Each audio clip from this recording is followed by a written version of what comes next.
Hey guys, and welcome to MediaPlace 3.0 closed beta.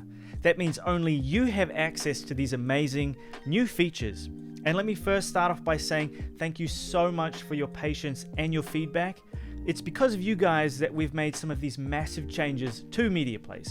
So we're excited that you are the first to experience them. And real quick, make sure you subscribe if you're watching this on YouTube, because we will be releasing some more in-depth video tutorials going over these features very soon. So I will go over three main things today. First, how you can actually get your hands on the new version of MediaPlace 3.0, and then secondly, share with you the new file indexing system, as well as touch on some other features like the AI video tagging. And then third and finally, give you a quick overview of the new design suite. So let's dive in. Now, you can go ahead and download MediaPlace 3.0 with the link around this video. It'll be a separate app, so you'll have to go through the installing process again. Now, you won't be able to update from the existing app. You'll have to click the link around this video and download the new MediaPlace 3.0. And then obviously install everything. Make sure this is MediaPlace 3. Okay, and then we open MediaPlace and we click open.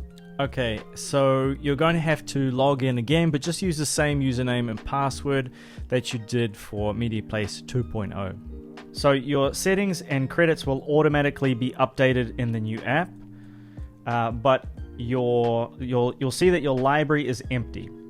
So this way you can start from a clean slate. So let's dive into the new file indexing system, and let me show you how it works. So you don't add copies and duplicates anymore. You simply add folders here to synchronize and index within MediaPlace 3.0. So if I come here and I select a folder, it'll index all of the items inside of that folder and the subfolders. So if I synchronize a whole bunch of other assets, let's say something like this, you'll see here that they all synchronize at the top, and it just takes a few moments. Now, if we dive back into the folder I was working in before, if you select any image, you will actually see that the image is a one-to-one synchronization of what's inside of MediaPlace. So if within Finder I make a duplicate of this image, you'll see that it's duplicated also in MediaPlace. So what that means is that if we actually delete something from within MediaPlace and we move it to trash, it'll actually move it to the trash of our computer. So if we move this to trash, you'll see that it actually puts it in the trash bin here. So be careful when deleting things inside of MediaPlace, unless you want to permanently delete them or move them to trash. The other thing you will notice is that you can now scrub through video files. So you'll be able to find what you need quicker and easier. So now let me quickly show you the AI video tagging, and it works just like you would expect. So I come here and I find the video, and let's say we pick this video or even this video, and we go right click, AI auto tagging, and then we can choose images, video, or both. And because it's a video, we choose video and we start auto tagging. And then the AI will pull out certain frames, and it will analyze those frames, and it'll give you tags based on what it sees inside of those frames. So you can see here it's done a pretty good job. And the same thing with this video here. And again, if we scrub through, we can see previews of it. And we go auto tagging, video, start auto tagging. And you can see that it does the same thing very well here. So that's AI video auto tagging. Now, double clicking an image will open the image. And if we go to edit and we make a couple of adjustments, let's say we remove a few things here, like that, and then we go to save, you will have to choose a different name for the file because this already exists. So whereas before it would save it into MediaPlace and not directly into your hard drive, this wasn't a feature that was necessary. But here, everything is a one-to-one synchronization. So it's important that everything is saved with unique file names. So you'll have the option to keep both, overwrite, or cancel and change the name. So this will just simply add an extra number at the end like it would in Finder. So that's saved now. Brilliant. So let's say I want to drag things into MediaPlace. This is what that looks like. So you choose where you want to import it, and you will see it reflected on your hard drive here. And so everything is the same within the text to image generation. The only difference is that if I come here and I save to current folder, you will see it imports it into the folder, and then if I come here, you'll see it represented inside of MediaPlace. But then again, also it's a one-to-one synchronization. So within Finder, within my hard drive, it is also there. So that's pretty cool. So the next exciting feature that will become one of your favorites, I'm sure, is the powerful Canva-like design suite. And you'll find that over here next to the beta sign. So you can create slide-based videos, easily create ads or social media posts, edit your images in a few clicks, and add professional-looking animations to elements easily. So again, we have some banger video tutorials that are going to come out, but I'm going to show you a really ugly non-designer example so you just get the idea. I encourage you to have a play for yourself, and because there are just so many features, I can't cover them all in this quick video. So if we come here and we go to new blank project, and we call this test, for example, and we come up here, you'll see that I'm able to import images, video, audio, text, Lottie files, and shapes. And over here, I can add slides, and down here, you will see the slide duration, kind of like a timeline. And then obviously I can preview everything and publish it over here. So we start with a blank canvas, and we can select a whole bunch of different presets over here under project. And let's say we just want to keep it like a standard video ad, and then I can come over here and add in maybe this element. And again, you'll have to excuse my terrible design. Like I say, we'll have some much better ones coming soon to show you the full power of what you can actually do. And then at any time I can come up here and I can click preview, and then you can see what's going on there. Now, let's say I want to add text.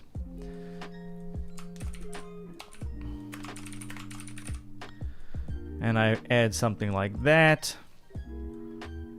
And again, everything is very intuitive and easy to use. There's no messing around with finicky things. Everything just works the way you'd expect it to. And then what's really cool is that I can come over here and I can select element, and then I can also add these preset animations. So let's say I really like pop. I can select pop. I can even come in here and I can customize the different ways that the animation actually animates.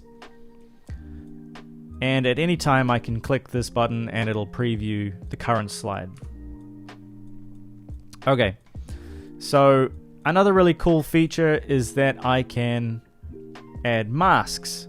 So for example, let's say I come and I add this shape and I do this here, and then I select these items and I go mask.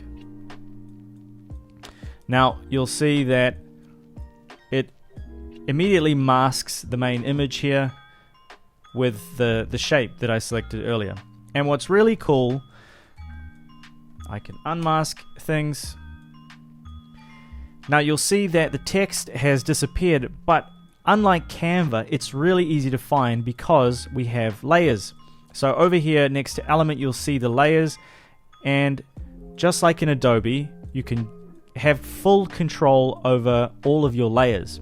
So that's something that is really, really powerful, and it's going to make creating so much easier.